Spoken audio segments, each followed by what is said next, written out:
Nagsimula ang ating kwento sa lungsod ng Evelstein, isang lugar na may hitsurang medieval. Doon nakatira ang isang matandang lalaki na kilala ng lahat bilang ang palalong matanda. Sa kabila ng kanyang pangalan, isa lang siyang one-star magic user at nakatira sa mahihirap na distrito.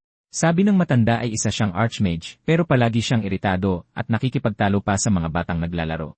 Sa sandaling iyon, isang batang lalaki na may puting buhok at pulang mata ang nanonood sa masungit na matanda. Pagkatapos ay ipinahayag ng binata na natuto siyang gumamit ng mahika mula sa matandang iyon. Tila, walang malaking dahilan para maging apprentice niya ang bata. Kailangan lang ng matanda ng isang tagasunod para palakihin ang kanyang ego. Samantala, kailangan ng binata ang kaalaman upang lumakas. Lumipas ang mga panahon at nagpatuloy ang pagsasanay ng bata ng walang tigil. Isang araw, pinanood ng guro ang kanyang estudyante na nagsasanay na may asul na aura sa paligid niya. Nag-concentrate ang batang may puting buhok at naglabas ng malaking halaga ng mana. Nagulat dito, inisip ng matanda kung naintindihan na ba ng bata ang daloy ng mana. Sa kanyang mga pulang mata na nagniningning, nagpakita ang bida ng di kapanipaniwalang talento. Pagkatapos ay iniunat niya ang kanyang kamay at lumikha ng isang malakas na asul na liwanag gamit ang kanyang enerhiya. Pagkatapos nito, gumamit ang bata ng spell na nag-anyong espada ng liwanag. Mabilis na lumipad ang atake at direktang tumama sa isang pader na gawa sa kahoy. Pagkatapos ng malakas na spell, napagod ang binata habang pinapanood siya ng kanyang guro. Nagulat ang matanda sa kanyang nakita at pinagpawisan ng malamig. Kahit na gumagawa ng mga gawain para sa matanda, nanatiling determinado ang ating bida na matuto. Kahit sa kanyang talento, naging one-star mage ang binata sa loob lamang ng isang taon ng pagsasanay. Pero sabi ng matanda, wala lang iyon dahil ang mga maharlika ay umaabot sa 3 stars bago pa man sumapit sa hustong gulang. Sabi niya, ang isang karaniwang tao tulad ng bata ay hindi kailanman aabot sa antas na iyon at susuko sa 2 stars. Palaging sinasabi ng guro na ang lahi ang lahat at walang silbi ang pagsisikap ng bata. Dahil dito, inisip ng bida kung sinabi iyon ng matanda dahil sa inggit sa mga bagay na hindi niya nakamit. Nang gabing iyon, nanatili ang bata sa tabi ng kanyang guro malapit sa apoy ng matagal. Kinabukasan, nagsimulang bumuhos ang malakas na ulan ng walang tigil sa buong lungsod. At nang bumalik ang binata sa bahay, natagpuan niya ang kanyang guro na wala ng buhay sa sahig. Puno ng pasa ang katawan ng matanda, kaya malinaw na inatake siya. Sa una, inakala niyang napasabak sa away ang matanda kung saan at natalo. Pero kalaunan, natuklasan ng bata na inatake pala ng mga gwardiya ang kanyang guro. Dahil doon, inilibing ng binata ang katawan ng matanda sa isang mababaw na hukay na may krus na gawa sa kahoy. Tila, nahuli ang guro na sinusubukang kumuha ng 2-star magic book mula sa bodega. Hindi niya maintindihan kung bakit gagawin iyon ng matanda at sa sandaling iyon, isang asul na screen ang lumitaw. Ang matandang iyon na puro salita tungkol sa dugong maharlika ay gumawa ng isang bagay na hindi sukat akalain. Sinabi ng system na na-master na niya ang mga pangunahing kaalaman at maaari na siyang pumili ng kanyang pangunahing paaralan ng mahika. Lumipas ang 4 na taon at ipinahayag ng bata na hindi pala siya mula sa mundong iyon. Sa panahong iyon, nakilala niya ang isang napakahusay na babae na nagngangalang Katya Flamheart. Nagmula siya sa isang bangkaroteng pamilya ng maharlika at isa siyang 3-star mage na hinahanap ng mga mersenaryo. Kaya nagsimula siyang magtrabaho para sa isang kumpanya at tinuruan ang batang lalaki ng mahika. Maraming natutunan ang ating bida mula kay Katya na isang 3-star mage. Isang araw, nag-uusap sila sa isang tavern na tinatawag na Beldern Steers. Sinabi ng babae na natural lang para sa isang mage na magkaroon ng ambisyon at may talento ang binatang nagngangalang Derek. Pero binalaan niya ito na ang labis na kasakiman ay makakaantala lamang sa kanyang mga tagumpay sa hinaharap. Sumang-ayon ang bidang may puting buhok sa kanyang guro at sinabing tatandaan niya yon. Pagkatapos ay hiniling ng mage sa kanyang estudyante na ipikit ang kanyang mga mata at mag-concentrate para maramdaman ang mana. Inutusan niya itong damhin ang pinagmulan at daloy ng enerhiya at isakatuparan ang anumang naiisip niya. Dahil doon, sinunod ng bata ang kanyang guro at naglabas ng isang malakas na asul na aura mula sa kanyang katawan. Napagtanto ng guro na mayroon siyang di kapanipaniwalang dami ng mana at napaka-stable na kontrol.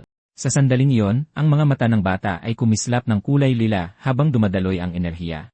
Humanga ang babae sa dami ng kapangyarihan na inilalabas niya ng sabay-sabay. Bigla, isang malaking pagsabog ang naganap sa labas ng tavern na ikinagulat ng lahat. Nagpanik ang mga tao sa loob at nagtaka kung ano ang nangyayari. Nagulat din ang bata sa kaguluhan at tumingin sa kanyang mga kamay na walang maintindihan. Nang makita ito, mabilis na hinawakan ng kanyang guro ang kanyang kamay para subukang pakalmahin siya. Pagkatapos ay sinabihan niya ang binata na huwag magsabi ng anuman at sumunod lang sa kanya palabas ng lugar. Sa labas, ilang mga gwardiya ang nagtitipon dahil narinig nila ang malakas na pagsabog na nagmumula doon.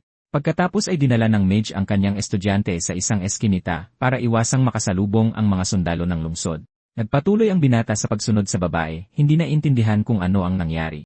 Sa sandaling iyon, huminto siya at sinabihan ang bata na makinig ng mabuti sa kanyang sasabihin. Pumayag ang bata at naghintay ng may atensyon sa mga salita ng kanyang guro. Ipinaliwanag ng babae na sensitibo ang mga maharlika sa kanilang mga pribilehiyo at ang mahika ang pinakadakila sa lahat. Nagpatuloy siya sa pagsasabing ang likas na kapangyarihan ay isang biyaya lamang para sa mga maharlika at ang ilang karaniwang tao na umaabot sa antas na iyon ay iniaalay ang kanilang buong buhay dito.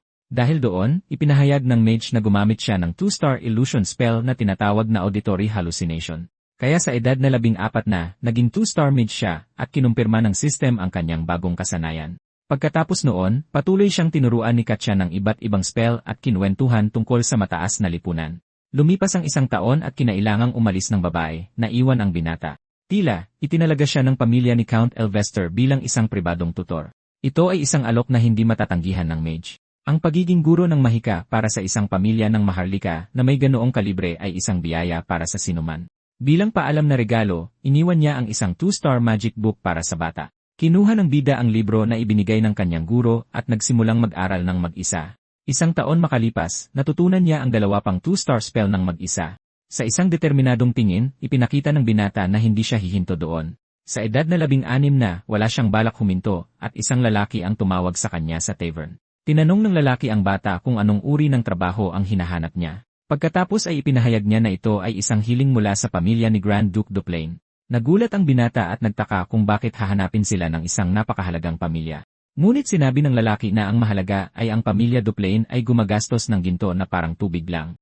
Sinabi niya na kung makakakuha sila ng koneksyon sa kanila, magkakaroon sila ng mas maraming oportunidad sa hinaharap. Tinanong ng binata kung ano ang gusto nilang gawin ng kumpanya. Sumagot ang lalaki na kailangan lang nilang manghuli ng ilang mga halimaw sa labas ng Grand Duchy. Naging kahina-hinala iyon para sa ating bida at napaisip siya tungkol sa trabaho. Dahil doon, tumanggi siyang gawin ang trabaho at sumigaw ang lalaki na maghintay siya. Sinabi ng batang may puting buhok na hindi siya gumagawa ng mga kahina-hinalang trabaho at tumawag na lang ng iba. Ngunit nagreklamo ang guildmaster na kailangan nila ng isang mage at bihira na sila ngayon. Nagtataka pa rin ang binata kung bakit kailangan nila ng isang mage para manghuli ng ilang mga halimaw. Pagkatapos ay lumingon ang batang may puting buhok na naiinis sa pamimilit ng kanyang boss. Upang makumbinsi siya, nag-alok ang lalaki ng isang gintong barya bilang paunang bayad. Nang makita ang pera, tila pinag-isipang muli ng binata ang alok ng kanyang boss. Sa sandaling iyon, isang maginoo na may monocle at bigot ang lumitaw sa eksena. Kasama niya ang 2 babae, isang mas matanda at isang nakahood. Pagkatapos ay ipinakilala ng guildmaster ang bata sa kanyang mga bagong kliyente. Ngunit sinabi ng matanda na ang isang bata na hindi pa nagdaraos ng kanyang coming-of-age ceremony ay hindi magaling. Sinubukan ng boss na ipagtanggol ang binata na sinasabing siya ang pinakamahusay na mage na kilala niya. Hindi pinansin ang lalaki, sinabi ng matanda na dapat na silang umalis dahil hindi niya ipagkakatiwala ang misyon sa isang bata. Dahil doon, tumalikod ang mga kliyente at nagsimulang maglakad patungo sa labasan ng tavern. Gayunpaman, tila may ibang plano ang babaeng nakahood at lumingon pabalik. Pagkatapos ay nilapitan niya ang batang may puting buhok at tinawag siya para mag-usap. Pagkatapos ay umalis sila patungo sa Grand Duchy of Duplain upang simulan ang misyon. Doon, nagsimulang harapin ng binata ang mga goblin gamit ang kanyang malakas na mahika. Sa kanyang mga pulang mata na nagniningning, ipinakita niya ang kanyang determinasyon sa laban. Madali niyang natalo ang mga halimaw at walang pinakitang awa. Sinubukan ng isang goblin na atakihin siya mula sa likod gamit ang isang pansamantalang palakol. Ngunit hindi umubra ang atake ng berdeng nilalang sa bilis ng binata. Sa isang malamig na tingin, tinapos ng bida ang huling halimaw ng grupo. Pagkatapos, gumamit siya ng isang electric spell upang asikasuhin ang mga katawan ng mga halimaw.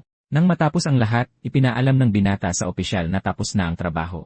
Pinanood ng matanda at ng babae ang eksena nang hindi nagpapakita ng labis na pagkagulat. Pagkatapos ay nagkomento ang babaeng nakahood na napakabilis niyang natapos ang lahat. Pagbalik sa tavern, nakasalubong ng batang may puting buhok ang isang kapwa miyembro ng guild.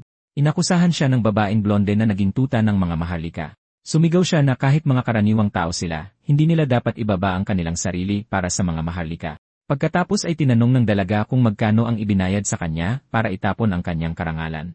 Itinaas ng guildmaster ang isang daliri at nagalit ang babae sa pag-aakalang ito ay isa silver coin. Ngunit sa isang mapanuksong ngiti, ipinahayag ng lalaki na nagkakamali siya. Pagkatapos ay sinabi niya na ito ay isa gold coin pala at nagulat ang babae. Dahil doon, nagmakaawa ang dalaga na hayaan din siyang magpakumbaba sa kanila. Nang gabing iyon, pinag-isipan ng batang mersenaryo ang mga kaganapan sa araw na iyon. Ang babaeng gumawa ng eksena ay wala ng malay habang nagtatanong ang boss tungkol sa trabaho. Sumagot ang binatang may puting buhok na hindi ito malaking bagay at nanghuli lang siya ng ilang goblin. Ngunit pagkatapos ay ipinahayag ng bata na ang tatlong kliyente ay nagsisinungaling pala tungkol sa lahat. Nagulat sa revelasyon, hindi naintindihan ng Guildmaster ang sitwasyon. Ipinaliwanag niya na ang isang opisyal ng Maharlika ay dapat may kabataan at social skills, ngunit wala sa mga iyon ang matanda. At ang babaeng nagsabing katulong siya ay may mga kamay na masyadong malinis para sa isang gumagawa ng mabibigat na trabaho.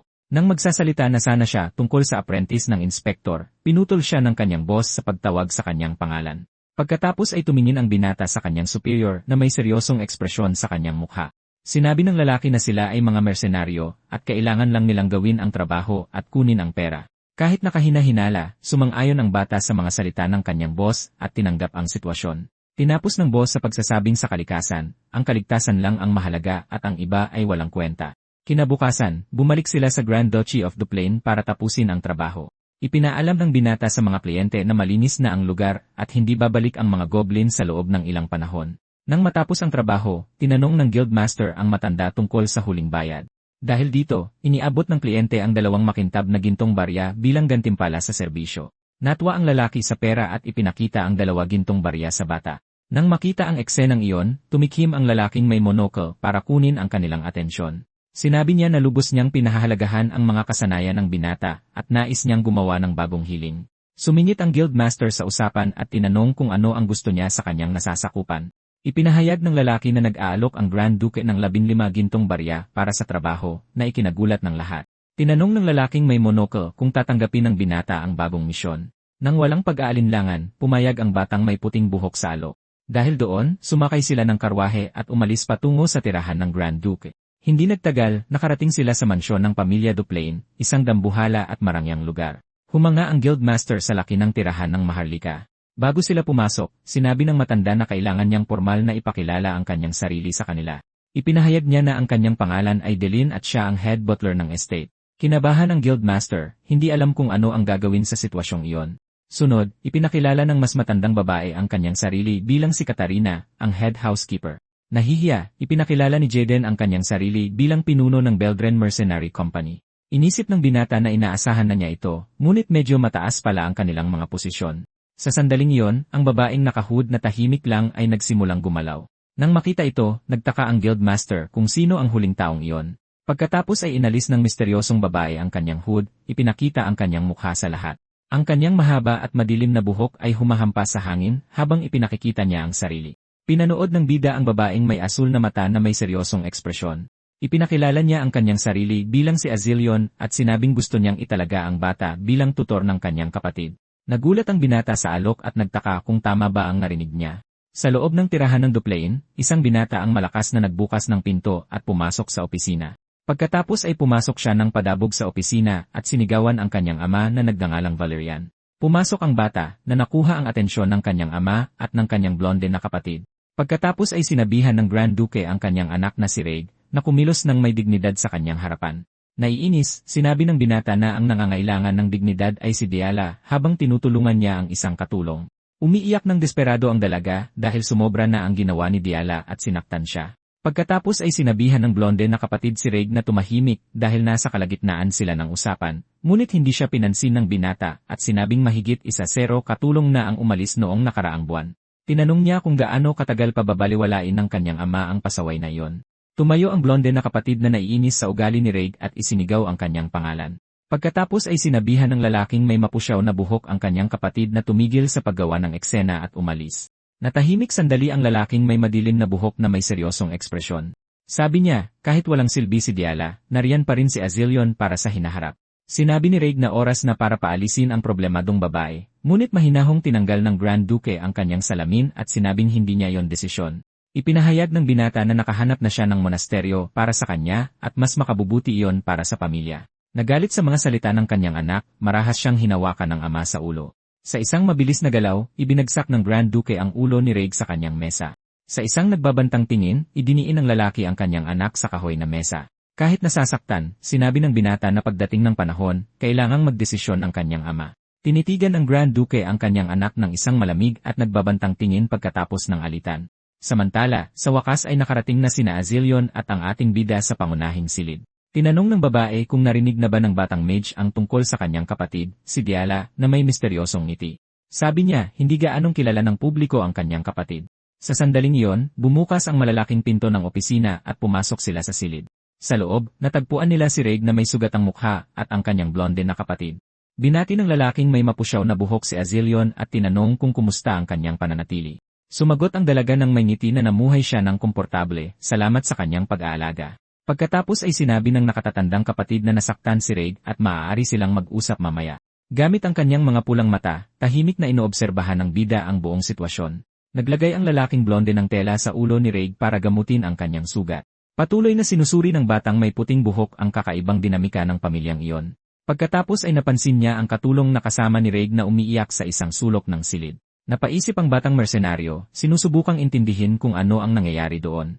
Pagbalik sa opisina, sinabi ng Grand Duke na masaya siyang makilala rin ang kanyang anak na babae. Nagpasalamat si Azilion at ipinakilala ang bata bilang bagong magic tutor ni Diala. Pagkatapos ay isinuot ng patriarka ng pamilya ang kanyang salamin at tinitigan ang binatang may puting buhok. Sabi ng babae, dahil abala siya, aalis na sila sa silid.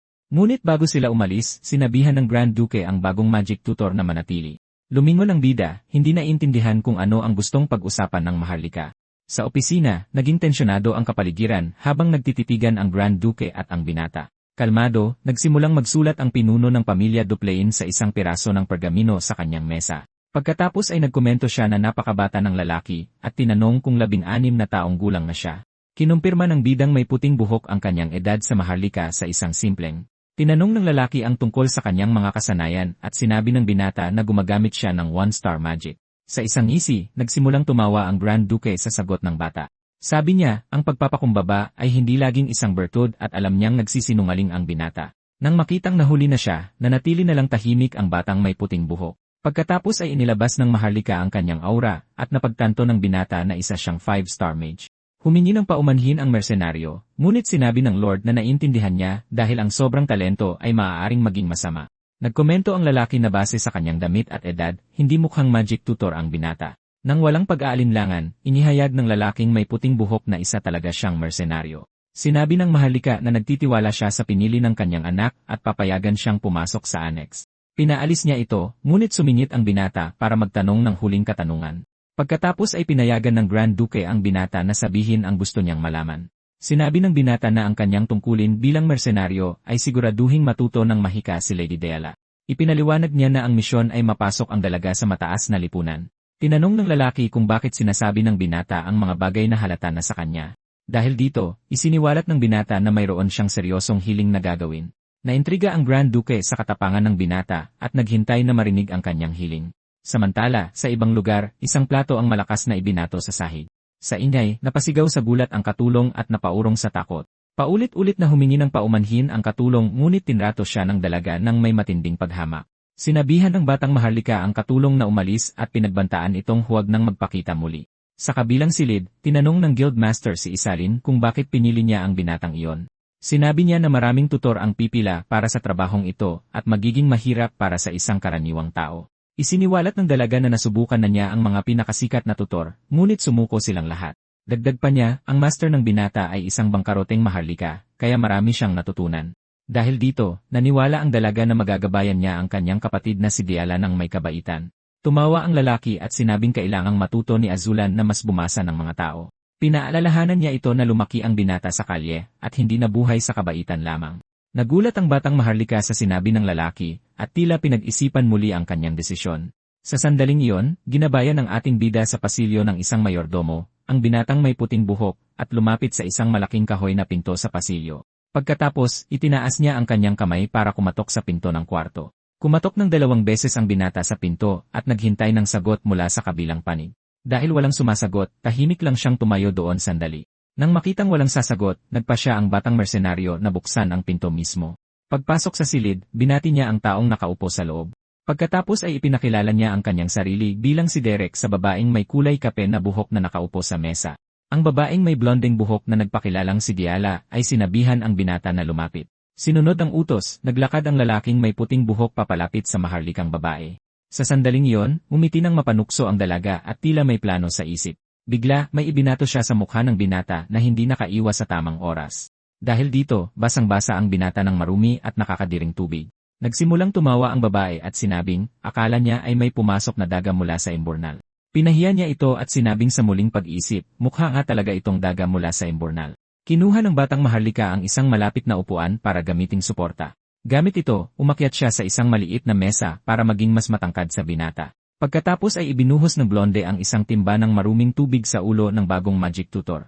Tahimik lang na nakatayo ang mersenaryo habang umaagos ang tubig sa kanyang mukha. Nagreklamo ang babae na naubusan na siya ng tubig at nang hinayang na hindi na niya ito mapapahiya pa. Ngunit itinaas ng binata ang kanyang ulo at tinitigan siya ng malamig at nakakatakot na tingin. Nang makita ang ekspresyong iyon, nagulat at natigilan ang babae sandali. Nainis, sinubukan niya itong sipain, ngunit mahigpit na hinawakan ng binata ang kanyang binti. Lumuhod ang binata sa harap ng maharlikang babae, habang mahigpit pa ring hawak ang kanyang paa.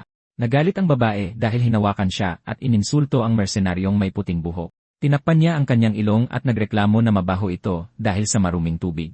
Sa kabila ng pagkapahiya, patuloy na tinitigan ng binata ang maharlikang babae nang walang ipinapakitang emosyon. Sumandal ang babae sa mesa at tila naghahanda na ipagpatuloy ang panghihiya. Ipinagpatuloy ng maharlikang babae ang panghihiya at sinabihan ang daga mula sa imburnal na alamin ang kanyang lugar. Pagkatapos ay bumalik tayo sa pag-uusap ng binata at ng Grand Duke sa kanyang opisina. Ang pinuno ng pamilya Duplain ay nakatingin sa bintana habang iniisip ang sitwasyon. Seryoso ang ekspresyon ng matandang lalaki habang nakikinig sa mga salita ng mersenaryo. Sinabi ng binata na hindi simpleng problema ang kay Diala at may hiling siya sa Lord. Gamit ang kanyang pulang mga mata, tinanong niya kung gaano kalaking otoridad ang ibibigay sa kanya ng maharlika. Tinitigan ng Grand Duke ang binatang may puting buhok, sinusuri ang kanyang matapang na hiling. Balik sa kasalukuyan, namumula ang mukha ng babaeng blonde at gulat na gulat siya.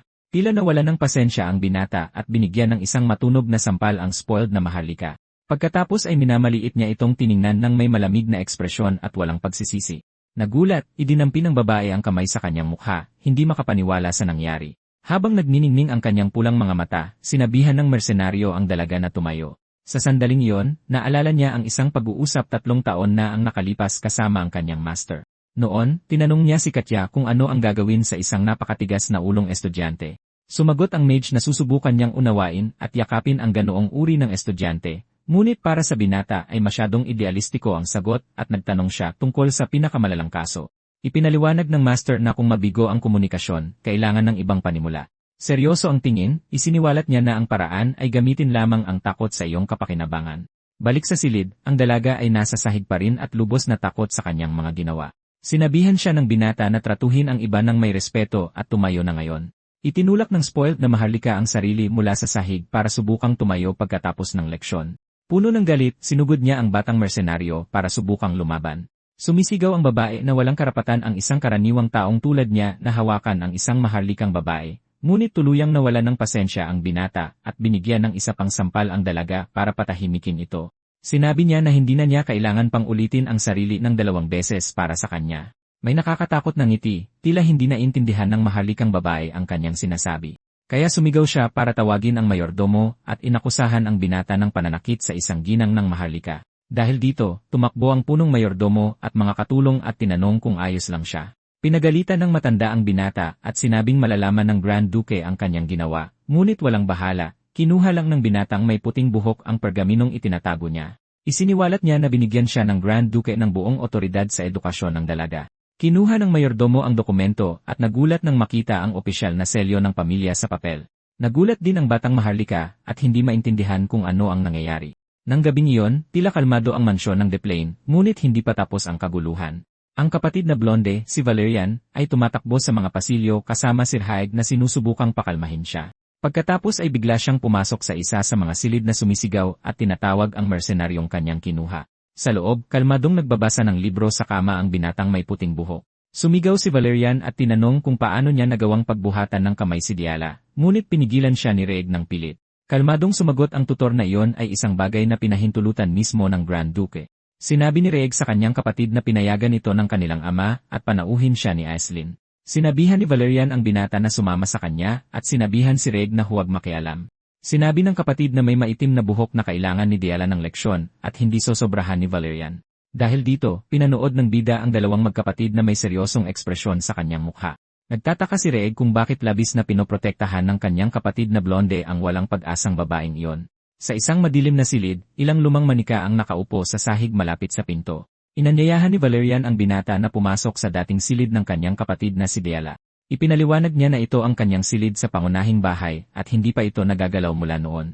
Pinagmamasdan ng bidang may puting buhok ang isang hindi tapos na pagpipinta sa isang easel. Isiniwalat ng Maharlika na mahilig mag-drawing ang kanyang kapatid at napakaganda tingnan habang ipinapakita ang kanyang mga gawa, ngunit sinabi niya na hindi ito kailanman nakatapos ng isang drawing at laging nag-iwan ng blangkong espasyo.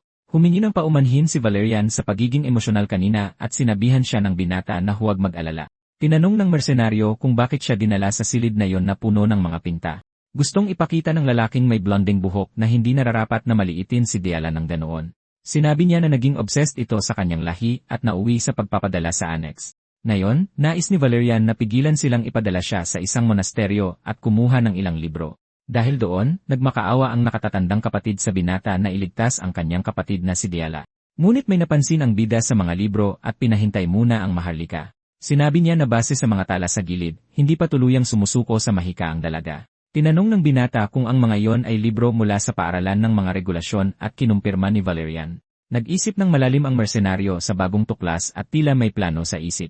Pinagmasdan ng batang mersenaryo ang isa sa mga landscape painting sa silid ng dalaga. Pagkatapos, kinuha niya ang isa sa mga libro ng teorya na nandoon at tila gumawa ng desisyon. Pagkatapos ay sinabi niyang susubukan niya ang kanyang bagong plano at ibinigay ang libro sa kapatid ng maharlikang babae. Sa gabing iyon din, ang annex ng malaking mansyon ay ganap na tahimik at madilim. Sa kanyang silid, mahimbing na natutulog ang batang si Diala sa kanyang kama nang hindi napapansin ang anumang kakaiba. Ngunit bigla, isang timba ng napakalamig na tubig ang malakas na ibinuhos para gisingin siya. Nagising ang babae na sumisigaw ng desperado habang basang-basa ang mukha ng malamig na tubig. Tinanong ng bagong tutor na may malamig na tingin kung seryoso ba siya sa pagtulog. Naguguluhan at labis na naiinis, tinanong ng maharlikang babae kung tuluyan nang nabaliw ang mersenaryo. Hinawakan niya ito sa braso at sinabing kailangan nilang pumunta sa isang mahalagang lugar. Kinalagkad siya ng binata sa pasilyo habang sumisigaw siya sa mga katulong na pigilan ito sa ilalim ng maliwanag na sinag ng buwan. Pilit na inilabas ng binata ang maharlikang babae sa mansyon. Kinalagkad niya ito sa isang daanang lupa palayo sa tirahan ng pamilya Duplain. Pagdating sa isang liblib na lugar, malakas siyang ibinagsak ng tutor sa lupa. Galit na sumigaw ang babae at tinanong kung sino siya sa akala niya para maglakas loob na turuan siya. Tinanong ng binata kung gusto niyang marinig ang isang interesanteng katotohanan at nalito siya. Nakangiti, isiniwalat niya na hindi niya tuturuan ng mahika at nasiyahan lang siyang manakit ng mga maharlika. Nagulat sa revelasyon, tinanong ng babae kung ano ang sinabi niya rito.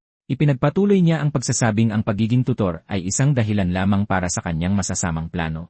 Lumapit ang mersenaryo at sinabing, isa itong dahilan para harapin ang mga maharlikang tulad niya. Dahil doon, hinugot niya ang kanyang espada at sinabing napakaganda ng mga sigaw ng mga maharlika.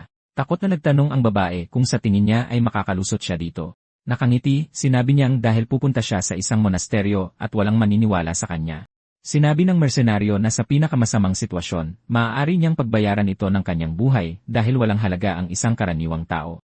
Ipinagpatuloy niya ang pagsasabing maaari siyang tumakas at gagawa pa ng pabor sa pamilya sa pamamagitan ng pag-alis sa kanya na ngayon ay lubos ng natatakot. Iniisip ng batang maharlika na tapos na siya kung mahuhuli siya ng lalaking iyon.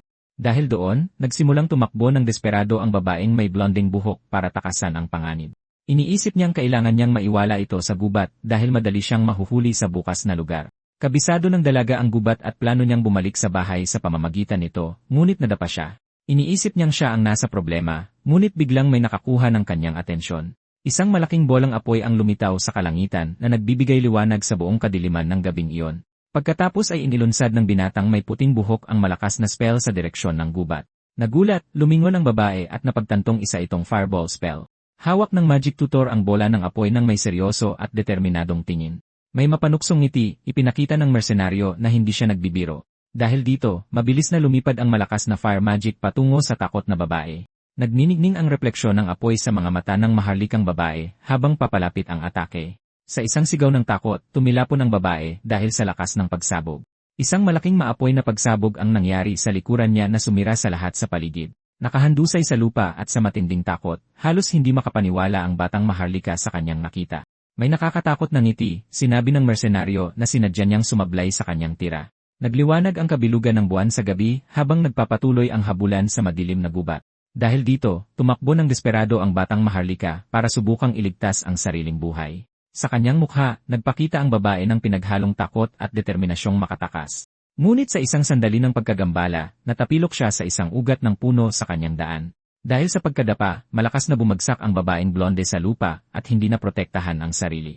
Bagsak at pagod na pagod, halos hindi na siya makatayo at nakatitig lang sa kung ano ang papalapit sa kanya. Bigla, isang malakas na asul na pana ng enerhiya ang lumitaw at lumipad ng mabilis. Nakapokus ang tingin, inihanda ng Magic Tutor ang kanyang susunod na atake nang walang pag-aalinlangan. Pagkatapos ay dumaan ang pana ng enerhiya sa tabi mismo ng maharlikang babae na nakahandusay sa lupa. Nagulat ang dalaga at hindi makagalaw matapos makitang dumaan ang mahiwagang atake ng napakalapit sa kanya.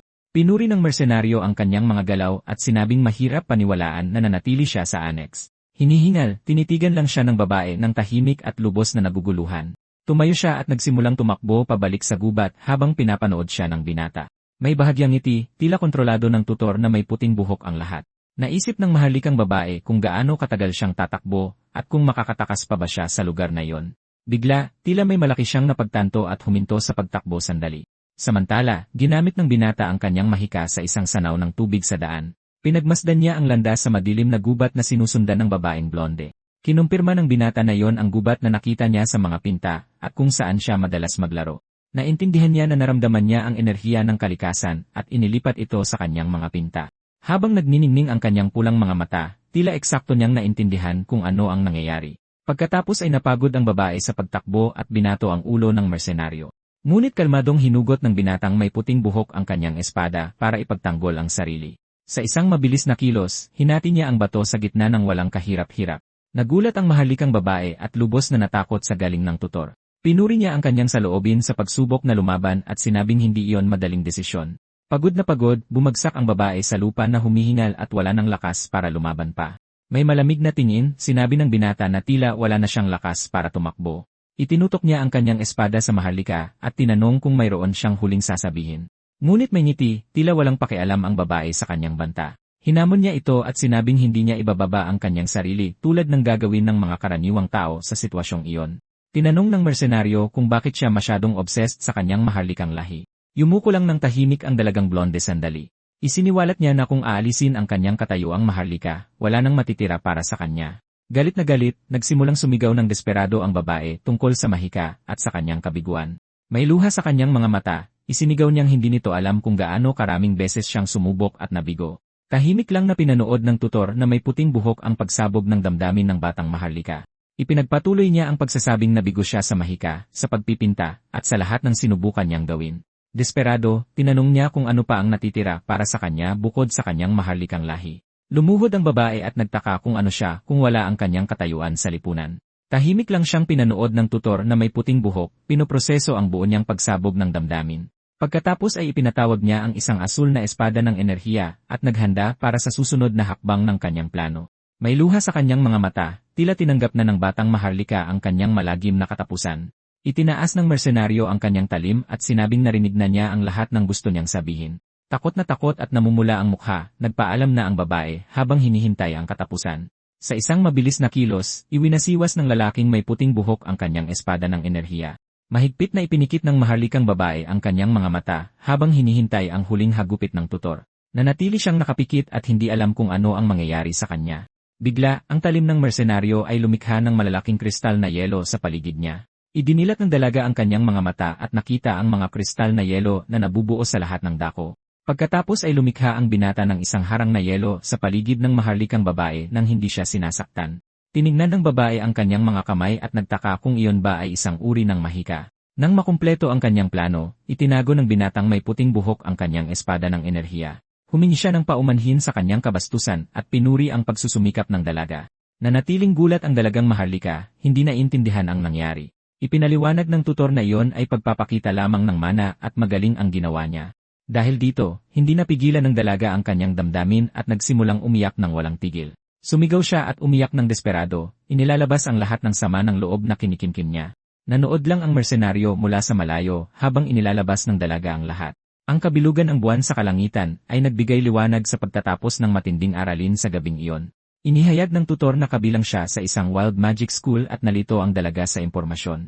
Habang binibendahan ang kanyang binti, ipinaliwanag niya na malaki ang pagkakaiba ng proseso ng pag-aaral sa pagitan ng iba't ibang uri ng mga salamangkero. Dagdag pa niya, ang pagsubok na matutunan ang maling teorya ay parang pagpilit sa iyong katawan sa mga damit na hindi kasya. Sa sandaling iyon, tinanong ng dalagang Maharlika kung paano niya natuklasan na bahagi siya ng isang pambihirang angkan ng mahika. Sinabi ng binatang may puting buhok na nakita niya ang mga ipininta nito, at may napansin siyang napaka-espesyal sa mga hagod na iyon.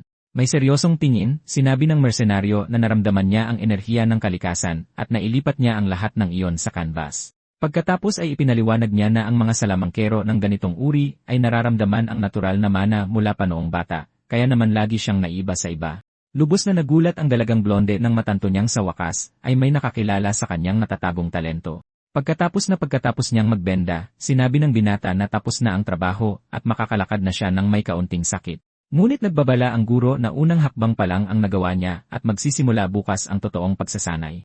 Bigla, tinawag ng dalagang may asul na mga mata ang kanyang pangalan habang pinapanood siyang papalayo sa madilim na landas. Kahit na nahihiya, nagpasalamat sa kanya ang dalagang Maharlika para sa tulong at ipinakitang nagbago na ang tingin niya sa binata. Tahimik lang na nakinig ang bida sa kanyang mga sinabi nang hindi nagpapakita ng anumang labis na reaksyon sa sandaling iyon. Dahil doon, nagsimula silang maglakad pabalik sa mansyon habang tinatakpan ng mabituing gabi ang buong kabubatan. Habang naglalakad, nagkomento siya tungkol sa ipinintang paglubog ng araw at sinabing isa itong ganap na obra maestra. Kinabukasan, pumasok ang sikat ng araw sa bintana ng silid tulugan at nagbigay liwanag sa buong marangyang kwarto ng tirahan. Nagising si Diela na determinado at umupo sa kama, handang subukan ang natutunan niya mula sa kanyang bagong guro. Pagkatapos ay iniunat ng dalaga ang kanyang kamay at nagsimulang mag-ipon ng kaunting asul na enerhiya sa pagitan ng kanyang mga daliri.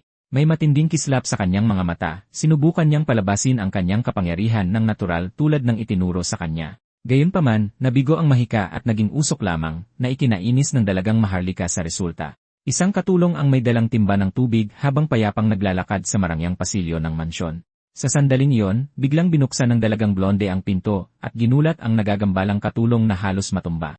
Sa gulat, nadulas ang timba mula sa kanyang mga kamay at tumalsik ang tubig sa buong karpet ng pasilyo. Tumama ang maruming tubig ng direkta sa damit ng dalagang Maharlika, na nagpatiga sa kanya sa hindi inaasahang sitwasyon. Desperado, nagsimulang humingi ng paumanhin ng paulit-ulit ang empleyado sa paggawa ng ganoong kalaking pagkakamali sa harap niya. Ngunit tinitigan lang siya ng dalaga ng malamig nang hindi nagpapakita ng anumang emosyon o agarang galit. Pagkatapos ay lumuhod ang katulong at nagmakaawa para sa kapatawaran, takot na siya isaktan ng amo tulad ng dati.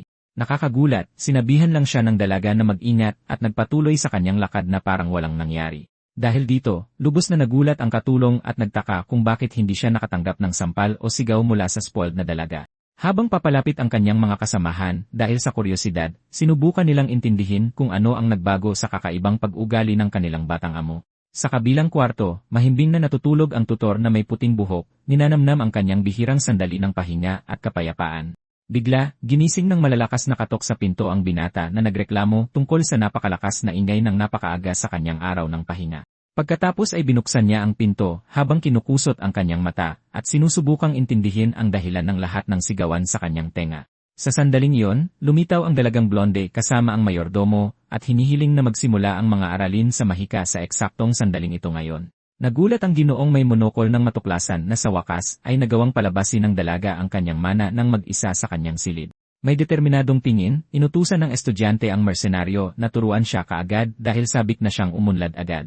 Ngunit isinara lang ng binata ang pinto sa kanilang mukha at sinabihang bumalik na lang sa hapon dahil gusto niyang matulog. Dahil dito, nagsimulang umiyak sa tuwa ang mayordomo nang makitang sa wakas ay nagpa siya ng seryosohin ng kanyang amo ang pag-aaral. Inis sa pagtataboy, nagsimulang kalampagin ng dalaga ang kahoy at sumisigaw na buksan ng taong iyon ang pinto ngayon din.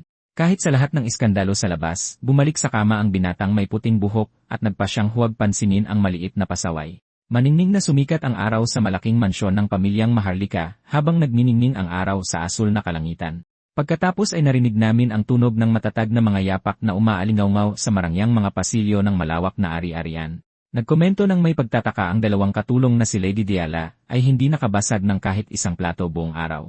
Dahil dito, kumalat ang mga chismis at nalaman ng lahat na sa wakas ay nagawa ng gamitin ng dalaga ang kanyang mana. Sa sandaling iyon, may lumapit sa mga katulong habang palakas ng palakas ang tunog ng mga bota.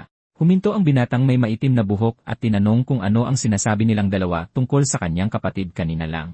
Samantala, ang patriarka ng pamilya ay patuloy na kalmadong nagsusulat sa isang pergamino gamit ang kanyang pluma. Sa opisina, tinanggap ng Panginoon ang kanyang mga anak upang pag-usapan ang balita tungkol sa pag-unlad sa mahika ng dalagita. Sinabi ng Grand Duke na ito ay napakagandang balita at tila kontento sa pag-unlad ng kanyang anak, ngunit sinabi ng binatang may berdeng mga mata na masyado pang maaga para ipagdiwang ang ganoong kasimpleng tabumpay. Inis, sinigawan ng kapatid na blonde si Reid dahil sa hindi man lang pagbibigay ng isang papuri sa sarili niyang kapatid. Sa sandaling iyon, pinanood ng ama ang pagtatalo ng kanyang mga anak ng may seryoso at napaka-atentibong tingin mula sa likod ng kanyang salamin. Naalala niya na nagdulot ng maraming problema ang dalaga noon at hindi nila dapat kanselahin ang kanyang pagpunta sa monasteryo. Ipinagpatuloy ng pinuno ng pamilya ang kanyang gawain ng tahimik habang tinitimbang ang kinabukasan ng magulong bata. Lumipas ang oras at nananatiling matindi ang sikat ng araw, nagbibigay liwanag sa bawat sulok ng malawak na kahariang medieval. Sa loob ng silid, lumitaw ang maharlikang babae na nakaupong nakatalikod at tila labis na nagtatampo sa isang bagay. Pagkatapos ay pumasok ang mersenaryong may puting buhok sa lugar at tinanong kung nagtatampo ba ang dalaga sa anumang dahilan. Dahil dito, sumagot ang dalagang blonde na hindi lang siya nagtatampo kundi talagang galit na galit sa lahat ng nangyayari. Kinamot ng binata ang kanyang ulo at sinabing ang pag-arte na parang spoiled na bata ay hindi makakatulong sa sitwasyon, ngunit sumigaw muli ang dalagita na hindi ito pagmamaktol at iginiit na ang nararamdaman niya ay purong galit. Dahil doon, sinabi ng binatang may puting buhok na walang kwenta ang pagmamaktol at kailangan mangyari ang lahat sa tamang pagkakasunod-sunod para gumana. Ngunit sumigaw sa galit ang dalagang blonde at sinabing hindi siya nagwawala kundi ipinapakita niyang labis siyang naiinis sa kanya sa sandaling ito. Pagkatapos ay tinitigan siya ng mersenaryo ng may seryoso at malamig na tingin habang pinapanatili ang kanyang kalmadong postura sa harap ng pag-aalsa ng dalaga. Pagkatapos ay sinabi niyang tatawagin niya itong pagmamaktol pa rin at iniwang tulala ang dalagang maharlika sa kanyang pang-aasar. Sa sandaling iyon, inilagay ng binatang may pulang mga mata ang kanyang kamay sa upuan habang naghahanda siyang magbigay ng mahalagang aral. Dahil doon, ipinaliwanag niya mula sa sariling karanasan na ang paggamit ng sobrang mana ng sabay-sabay ay maaaring magdulot ng matinding pagkapagod sa katawan ng isang salamangkero. Dagdag pa niya, ang pagpapahinga ay kasing halaga ng pagsasanay, ngunit tila para sa dalaga ay napakaboring at nakakainip ang usapang iyon. Napansin ang kanyang pagkadismaya, tinanong ng guro kung mas gusto niya ang isang hindi gaanong nakakainip na paraan para matuto ngayon. Pagkatapos ay naalala niya noong ginamit niya ang apoy at ang kanyang espada para takutin ang dalaga at ipakita kung sino talaga ang nasusunod doon. Naalala ang sandaling iyon ng purong takot, nagsimulang pagpawisan ng malamig ang maharlikang babae at nakaramdam ng kilabot sa buong katawan. Mabilis niyang binago ang kanyang ugali at sinabing hindi niya kailangan ng anumang radikal at mas gugustuhin na lang ipagpatuloy ang normal na paraan. Dahil doon, nagsimulang ipaliwanag ng guro na pagkatapos makabisado ang daloy ng enerhiya, magiging madali na lang sa kanya ang mga one-star spell. Inihayag niya na ang Wild School ay walang mahigpit na mga patakaran at nakatuon sa kalayaan, perpekto para sa mga natututo sa kanilang sarili. Sinabi ng binata na bagay ang istilong ito sa kanyang personalidad at ito'y nag-iwan sa dalagang blonde na medyo nagtataka sa biglaang papuri. Dahil dito, ipinaliwanag ng tutor na ang kanyang malayang diwa ay may malaking kaugnayan sa ganitong uri ng mahika at malaki ang naitutulong ng kanyang dugong bughaw. Nanatiling tahimik ang dalaga sandali habang pinoproseso ang mga mabubuting salitang hindi pa niya narinig mula kaninuman. Namumula ang mga pisngi, iniisip niya kung talagang mayroon siyang espesyal na talento para sa mistikong sining sa sandaling iyon. Kinumpirma ng binata na ang paglikha ng pader ng yelo sa unang subok ay nagpapatunay sa kanyang potensyal at tinanong niya kung siya ba ay isang tunay na henyo. Ngunit agad siyang nagbabala na may malaking pagkakaiba sa pagitan ng pagkakaroon ng talento at pagiging isang tunay na henyo at nagpatuloy ang pag-uusap sa bintana. Samantala, sa labas, pinapanood ng kapatid na may maitim na buhok ang lahat habang nakatago at nakikinig sa dialogo ng dalawa sa silid. Sa sandaling iyon, nagbulong-bulungan sa inis ang binatang may maitim na buhok nang matanto niyang umuunlad talaga ang kanyang kapatid at nagpakita ng malaking pagkadismaya. Kinabukasan, matinding sumikat ang araw sa malaking mansyon habang tuloy-tuloy ang mabigat na pagsasanay sa buong ari-arian. Dahil doon, tumakbo ang dalaga sa silid at sinabi sa kanyang guro na kaya niyang palabasin ang kapangyarihan ngunit hindi makontrol ang direksyon ng spell. Di nagtagal, inistorbo niya ito habang kumakain at nagreklamo na sinubukan niyang gamitin ang elemento ng yelo, ngunit napakakaiba ng pakiramdam at iba sa inaasahan. Sa ibang araw, patuloy na hinahabol ng dalagang maharlika ang tutor sa mga pasilyo at sumisigaw na nararamdaman niya ang enerhiyang dumadaloy ngunit sa maling paraan. Sa paglubog ng araw, sa wakas ay natagpuan ng dalagang blonde ang mersenaryo na nagpapahinga malapit sa isang puno at tinanong kung ano ang ginagawa niya doon mag-isa. Inis, nagreklamo ang dalaga na dapat ay malapit siya sa annex at tinanong kung sa tingin ba ng binata ay ibinigay ng kanyang ama ang libro para lang siya maging tamad. Napakakalmado, sumagot ang binatang may puting buhok na ipinahiram sa kanya ng Grand Duke ang material para mismo makapag-aral siya ng payapa. Ngunit binaliwala ng dalaga ang sagot at sinabing sa wakas ay nagawa na niyang paganahin ang daloy ng mana at hiniling na suriin niya agad ang resulta. Samantala, pinagmamasdan ng kapatid na blonde na si Valerian ang tanawin mula sa bintana ng kanyang opisina at tila nag-isip tungkol sa direksyon ng pamilya. Sa sandaling iyon, bumukas ang mga pinto at pumasok ang tutor na may puting buhok sa silid, tumutugon sa agarang tawag ng hinaharap na patriarka ng maharlikang pamilya. Binati ng maharlika ang bisita at pinaupo siya dahil kailangan nilang magkaroon ng seryosong pag-uusap tungkol sa mga kamakailang pangyayari. Nakaupong magkaharap, tinanong ng lalaking blonde kung kumusta ang performance ng kanyang kapatid at nagpakita ng malaking pag-aalala sa pag-ugali ng dalagita. Sa totoo lang, sinabi ng bida na malaki na ang kanyang inunlad, ngunit abutin pa ng ilang panahon bago niya makabisado ang mga pangunahing spell. Dahil dito, ibinunyag ng nakatatandang kapatid na malapit nang bumalik ang kanilang ina mula sa isang paglalakbay at nagbabala na ang kapaligiran sa mansyon ay magbabago ng husto. Nagbabala siya na ang matriarka ay isang mahirap na tao at maraming maharlika ang hindi tumatanggap na makakita ng isang karaniwang tao na sumasakop sa isang mahalagang posisyon sa tirahan. May atentibong tingin, sinabi ng mersenaryo na tatandaan niya ang mahalagang babalang ito at tinanong kung may iba pa bang gustong sabihin ang lalaking blonde. Nanatiling tahimik sandali ang hinaharap na patriarka habang tila pinipili niya ang mga tamang salita para tapusin ang kanyang pangangatwiran sa binata. Pagkatapos ay tumayo siya at ipinaliwanag na ang kanyang misyon bilang tagapagmana ay protektahan ang lahat ng miyembro ng pamilya at laging maging tapat sa bawat isa sa kanila. Ngunit napabuntong hininga ang lalaking blonde at nagkomento na ang pag-unawa sa puso ng tao ay isang napakakomplikadong gawain at ang katotohanan ay hindi kailanman kasing simple ng tila. Tinanong ng binatang may puting buhok kung ano ang punto ng maharlika sa lahat ng kakaibang usapang iyon. Sa sandaling iyon, itinaas ng kapatid na blonde ang kanyang kamao at tila napaka-emosyonal na naalala ang nakaraan ng pamilya. Inihayag niya ng may malaking kalungkutan na ayaw nang makipaglaro sa kanya ni Munting Diala tulad ng dati. Pinanood ng mersenaryo ang drama ng lalaki na may ekspresyon ng isang taong walang naiintindihan sa nangyayari. Ipinagpatuloy ng lalaking blonde ang kanyang kwento na sinasabing ang kanyang kapatid ay parang isang perpektong anghel noong sila'y mga bata pa. Habang gumagawa ng eksena ang maharlika, kalmado lang na umiinom ng tsaa ang bida, walang pakialam sa kanyang pag-iyak. Pagkatapos ay nagtanong ang tagapagmana kung may paraan para makuha niya muli ang pagmamahal ng dalagita. Ngunit kinuwestiyon ng tutor kung bakit siya ang kinokonsulta tungkol sa ganoong personal at kakatwang bagay. Bigla, umalinggaw ang boses ng dalaga sa mansyon, habang desperado siyang sumisigaw na hinahanap ang kanyang guro sa mahika. Binaliwala ng lalaki ang naunang tanong at ipinakita na natuto siyang gumawa ng mga manikang gawa sa kamay sa isa sa mga katulong sa bahay. Ipinakita niya ang isang nakakatakot na laruan at tinanong kung ano ang iniisip ng binata sa kakaibang obra maestra na yon. Nang makita ang kakatwang bagay, tinanong ng bida kung sinusubukan ba ng maharlika na isumpa ang isang tao ngayon. Inis sa sagot, nagsimulang umiyak ang lalaking blonde at naging napakasensitibo sa matinding kritisismo ng mersenaryo. Dahil doon, nagbago ang eksena sa labas ng marangyang tirahan. Sa ilalim ng napakaliwanag na asul na langit sa araw na yon, isang eleganteng babae ang lumitaw sa pangunahing bulwagan at sinabing nakarinig siya ng magagandang bagay tungkol sa binatang may puting buhok. May ngisi, nagkomento siya na nakakuha sila ng isang napakahusay na guro ng mahika para sa pamilyang maharlika. Nagpakilala ang ginang bilang si Mariela at sinabing balak niyang magpadala ng magandang regalo sa tinubuang lupa ng binata. Sa sandaling iyon, ibinunyag ng binata na hindi siya kabilang sa anumang maharlikang pamilya o partikular na teritoryo ng sinumang Panginoon. Lubos na nagulat ang babae at nabigla nang marinig na ang guro ng dalagita ay isa lang palang karaniwang tao.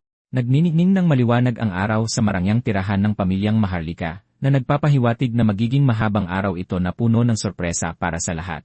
Sa pangunahing bulwagan, napapaligiran ang batang mersenaryo ng ilang katulong at isang napaka-eleganteng ginang na masusing nagmamasid sa kanya. May ngisi, nagkomento ang babae na nakarinig siya ng magagandang bagay tungkol sa mga kakayahan ng bagong tutor sa mahika ng bahay. Nagpakilala siya bilang si Mariela at sinabing plano niyang magpadala ng magandang regalo sa tinubuang lupa ng binatang may puting buhok. Ngunit kalmado, sumagot ang binatang may pulang mga mata na hindi siya kabilang sa anumang maharlikang pamilya o teritoryo ng isang partikular na Panginoon. Lubos na nagulat ang ginang at nagtaka kung tama ba ang narinig niya sa sinabi ng bisita sa kanyang harapan. Pinanatili ng bida ang isang seryosong ekspresyon at malinaw na sinabing isa lang siyang ordinaryong karaniwang tao. Sa sandaling iyon, bumaluktot ang mukha ng babae sa isang ekspresyon ng purong takot nang matuklasan ang tunay na pinagmulan ng guro. Babalik tayo isang linggo sa nakaraan, makikita natin ang isang marangyang karwahe na nakaparada sa harap mismo ng malaking mansyon ng pamilyang Maharlika. Dahil doon, kinausap ng batang si Azilion ang mersenaryo, at sinabing tama ang naging desisyon niya sa pagdala sa kanya sa teritoryo nito. Ngunit ipinaliwanag niya na kailangan niyang bumalik sa Eberstein para asikasuhin ang mga kagyat na bagay at iwan si Diala sa pangangalaga ng binata. Sumang-ayon lang ang binatang may puting buhok sa utos, ipinapakitang handa siyang tuparin ang kanyang misyon nang walang reklamo. Pagkatapos ay lumitaw ang pinuno ng guild na tumatawa at ipinatong ang kanyang kamay sa balikat ng kanyang tauhan habang nagbibiro tungkol sa kanyang sagot. Sumakay siya sa karwahe kasama ang maharlikang babae at sinabihan ang binata na tapusin agad ang trabaho bago pa may dumating na magdulot ng gulo. Pagkatapos ay nagsimulang umalis ang karwahe mula sa ari-arian, iniiwan ang bida na mag-isang haharap sa isang komplikadong pamilya. Ngunit bigla, inilagay ng dalagang may maitim na buhok ang kanyang kamay sa mukha ng matanto niyang may nakalimutan siyang sabihin na napakahalaga. May nag-aalalang ekspresyon, nagbabala siya na babalik ang kanyang ina sa susunod na linggo at nakalimutan niyang bigyan siya ng babala tungkol dito. Nagtanong ang lalaking may balbas kung ang matriarka ba ng pamilya ay isang taong talagang nangangailangan ng ganoong kaseryoso at kagyat na formal na babala. Sa sandaling iyon, nakatuon ang eksena sa mga marangyang detalye ng kisam ng mansyon habang unti-unting tumitindi ang tensyon sa silid. Dahil doon, inilarawan ng maharlikang babae ang kanyang sariling ina bilang isang tunay na sagisag ng katatakutan na walang sinuman ang gugustuhing makasalubong. Nagalit si Mariela at sumigaw na nagtatanong kung isang karaniwang tao ba talaga ang guro ng kanyang bunsong anak. Nanatiling kalmado ang patriarka at hiniling sa kanyang asawa na hinaan ang boses habang patuloy siyang hawak ang kanyang pluma. Ngunit patuloy na sumisigaw sa desperasyon ang ginang na sinasabing ang dalagitang blonde ang pinakamahalagang anak ng buong maharlikang angkan. Sa sandaling iyon, tinanggal ng Grand Duke ang kanyang salamin at inamin na hindi rin niya gusto ang paglalagay ng mga ordinaryong tao sa mga mahahalagang posisyon. Pagkatapos ay naalala ng ginang na sumuko na ang lahat ng ibang maharlikang guro, ngunit kinuwestiyon kung paano sila pumili ng isang tao mula sa mundo ng mga mersenaryo. Pagkatapos ay ipinaliwanag ng Panginoon na mahirap makahanap ng magagaling na tutor at idiniin na ang binatang may puting buhok ay direktang rekomendasyon mula sa kanilang anak na si Azilion. Dahil doon, nagsimulang maglakad-lakad ang babae sa opisina at sinabing dapat mayroong kahit man lang minimum na pamantayan ng kalidad para sa serbisyong iyon. Pagkatapos ay iminungkahi niyang dalhin ang kanyang sariling kapatid na si Flam para turuan ang dalagita ngayong sa wakas ay nagawa na niyang palabasin ang kanyang enerhiya sa mahika. Nagtanong ang pinuno kung gusto niyang kunin ang isang commander mula sa hangganan para maging pribadong tutor at kung sa tingin niya ay biro lang ang pamamahala sa Dochi. Ngunit sumigaw muli ang matriarka na sinasabing ang mataas na lipunan ng Eberstein ay isang tunay at napakadelikadong larangan ng digmaan para sa mga kabataan. Dahil doon, itinuro niya ang kanyang daliri at sinabing ayaw niyang makitang maging katatawanan ang kanyang anak sa Grand Debutante Ball dahil sa isang gurong walang pangalan. Sa sandaling iyon, bumukas ang malalaking pinto ng opisina at may pumasok upang abalahin ang mainit na pagtatalo ng mag-asawang Maharlika. Hiniling ng anak na blonde na si Valerian sa kanyang ina na kumalma, sinabing hindi siya pumunta doon para lang makipag-away sa kanyang asawa. Ngunit sinabihan ng matriarka ang binata na tumabi at sinabing ang usapin ay hindi isang bagay na madaling baliwalain ng sinuman doon. Pagkatapos ay kinuwestiyon ng isa pang kapatid na si Ray kung ang tunay na issue ay hindi ba kung may talento ang karaniwang taong iyon para maging guro ni Diala. Dahan-dahan siyang naglalakad habang masusing pinagmamasdan siya ng dalawa, naghihintay sa kanyang susunod na sasabihin tungkol sa mersenaryong may puting buhok. Sinabi ng binatang may maitim na buhok na kakaiba ang pagkakaroon ng isang karaniwang tao bilang tutor, ngunit kung mayroon siyang kinakailangang mga kasanayan, hindi ito magiging malaking problema. Dahil doon, hiniling ng binata sa kanyang ama na hayaan siyang personal na subukan ang mersenaryo at iminungkahi na magharap sila sa isang duelo ng mahika. Ngunit sinabihan ng patriarka ang kanyang anak na huwag nang mag-abala at sinabi ng may buong katiyakan na ang binatang may puting buhok ay talagang napakalakas at may kakayahan. Sa sandaling iyon, natahimik ang kapatid na may berdeng mga mata at tinitigan ang kanyang ama ng may seryosong ekspresyon matapos marinig ang hindi inaasahang papuri para sa karaniwang tao. Sa sandaling iyon, iminungkahi ng binatang may maitim na buhok na subukan nila ang mga kakayahan ng kanyang kapatid sa halip na tumuon lamang sa mersenaryo. Dahil doon, nalito ang kapatid na blonde at tiningnan ang kanyang kamag-anak na hindi naiintindihan ang tunay na layunin ng hindi inaasahang bagong hamon na ito. Pagkatapos ay ipinaliwanag ng binata na kung talagang magaling ang guro sa kanyang ginagawa, dapat ay nagkaroon ng di kapanipaniwalang pag-unlad ang dalagitang blonde sa maikling panahon. Habang nananatiling tahimik ang pinuno ng pamilya, tila sineseryoso niyang isinasaalang-alang ang panukala na makita ang pagganap ng kanyang bunsong anak sa larangan ng digmaan. Pagkatapos ay nagsimulang umalis sa lugar ang binatang may berdeng mga mata, habang sinusubukan siyang tawagin pabalik ng kanyang nakatatandang kapatid para ipagpatuloy ang pag-uusap sa opisina. Ngunit kinuwestiyon siya ni Valerian tungkol sa kung ano ang balak niyang gawin sa pagmumungkahi ng isang duelo ng mahika laban sa isang bata na napakawalang karanasan pa. Nagtanong ang binatang nakaitim kung talagang naniniwala ang blonde na nagbago na ng landas ang dalagita at nakalimutan na ang lahat ng kanyang magulong nakaraan. Sa sandaling iyon, sinabi ng tagapagmana na siya pa rin ang kanilang kaisa-isang kapatid na babae at dapat protektahan ang dugo ng pamilya. May isang mapanuyang ngiti, kinutya ng nakababatang kapatid ang terminong laman at dugo, ipinapakitang wala na siyang nararamdamang pagmamahal para sa dalaga. Sumigaw siya na sisirain ng pag-ugali ng dalaga ang pangalan ng maharlikang angkan sa sandaling ipakilala siya sa buong mataas na lipunan. Sa harap ng matitinding salitang ito, nag-alala ang kapatid na blonde at nagtaka kung ang galit ng kanyang kapatid sa dalagita ay may tunay at madilim na pundasyon. Sa sandaling iyon, sinabi ng binata na siya ang unang lumampas sa linya at dapat siyang manatiling nakatago sa buong mundo. Sa annex na iyon, pinanood lamang ng hinaharap na patriarka ang pag-alis ng kanyang kamag-anak habang nararamdaman ang lalong pag-igting ng kapaligiran sa loob ng mansyon. Pagkaalis niya, humupa ang kaguluhan sa opisina, ngunit nanatili sa ere ang kawalang katiyakan tungkol sa kung ano ang mangyayari sa duelo para sa lahat. Samantala, isang maliit na ibon ang nakadapo sa sanga ng puno sa labas na nagpapahiwatig na nagsimula na ang isang bagong umaga sa marangyang tirahan.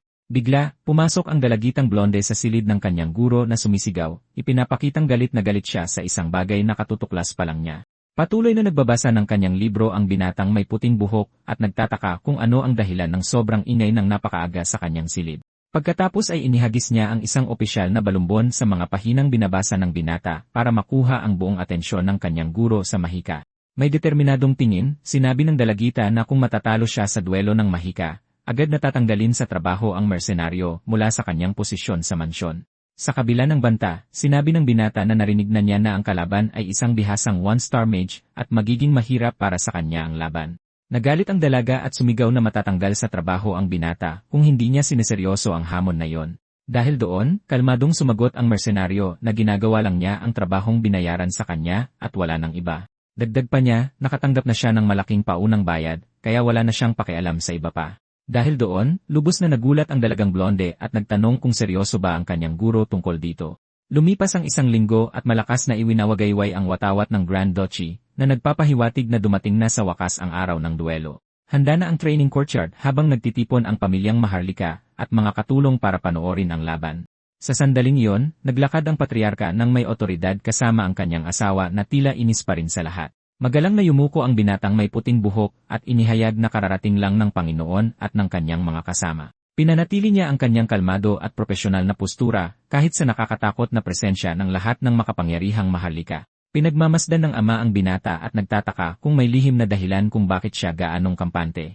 Nakaupo sa kanyang trono, iniisip ng Panginoon na ang isang taong may ganoong katapangan ay hindi dapat basta-basta tanggalin. Umalinggaw ang matatag na mga yapak sa lugar habang papalapit ang kalaban sa larangan ng digmaan na may nakamamatay na tingin. Naglalakad ang kapatid na may maitim na buhok habang iwinawagayway ang kanyang kapa, ipinapakitang handa na siya sa komprontasyon. May malamig na tingin, sinabi niyang hindi ito simpleng duelo at balak niyang durugin ang kanyang kapatid. Pagkatapos ay umakyat ang binata sa mga hagdan at nangakong pagsisisihan ng husto ng dalagita ang kanyang buong nakaraan. Pumuwesto ang dalagang Maharlika sa larangan ng digmaan habang bumibigat ang kapaligiran sa pagitan ng magkapatid. Suot ang kanyang pulang hood, nagpakita ang dalaga ng isang nakatutok na ekspresyon at tila handa na para sa laban ng kanyang buhay. Ngunit nagulat siya sa kanyang narinig at nagtanong kung talagang wala ng ibang mahalaga sa kanyang master kundi pera. Pagkatapos ay ipinaliwanag niya na nag-stabilize na ang kanyang mana at malapit na siyang makapag-cast ng malalakas na spell. Dahil doon, sinabi ng instructor na may dugong Maharlika na nananalaytay sa kanyang mga ugat na nag-iwan sa dalaga na tulala. Idiniin niya na ang Wild School ay mas nakatuon sa sariling pag-aaral kaysa sa pagtanggap ng palaging aral mula sa iba. Pagkatapos ay sumigaw sa inis ang dalaga, nagtataka kung bakit sinasabi ng tutor ang lahat ng kakaibang bagay na yon sa mismong sandaling iyon. Pinakinggan lang ng batang mersenaryo ang paglalabas ng sama ng loob ng dalagita nang may kalmado at payapang ekspresyon sa kanyang mukha. Habang nakayuko, inamin ng dalagang blonde na alam niyang hindi siya ang pinakamahusay na estudyante, ngunit ipinakita niyang tapat na siya ngayon. Pagkatapos ay umiyak siya at sinabing gusto niyang magpatuloy na matuto mula sa binatang may puting buhok dahil hindi siya tatanggap ng ibang guro kapalit niya. Nanatiling tahimik ang master sa loob ng ilang sandali habang pinagmamasdan ang determinasyon at malalim na kalungkutan sa mga mata ng kanyang estudyante. Dahil doon, sinimulan ng binata na isuot ang kanyang guwantes at binanggit na hindi pa siya kailanman sumali sa isang formal na duelo ng mga maharlika. Ngunit sinabi niyang matuturuan niya itong manalo sa isang totoong laban at nagtanong kung talagang gusto ng dalaginding na maharlika ang tagumpay ngayon. Noong panahong iyon, sinabi ng lahat na walang talento sa mahika ang batang si Diala at kahit mga sikat na tutor ay sumuko na sa kanya. May malisyosong nagkomento ang mga tao na lumipas na ang kasikatan ng lahi ng Duplain at ang dalaga ay marunong lang mag-tantrums. Sabi ng ilan, mas mabuti pa kung hindi na lang siya ipinanganak, ngunit nagpakita ang dalaga ng nag-aalab na tingin at humingi ng tulong para manalo. Sa sandaling iyon, naglakad ang dalagita patungo sa larangan ng digmaan habang iwinawagayway ang kanyang pulang kapa sa ilalim ng maningning na sikat ng araw sa umagang iyon.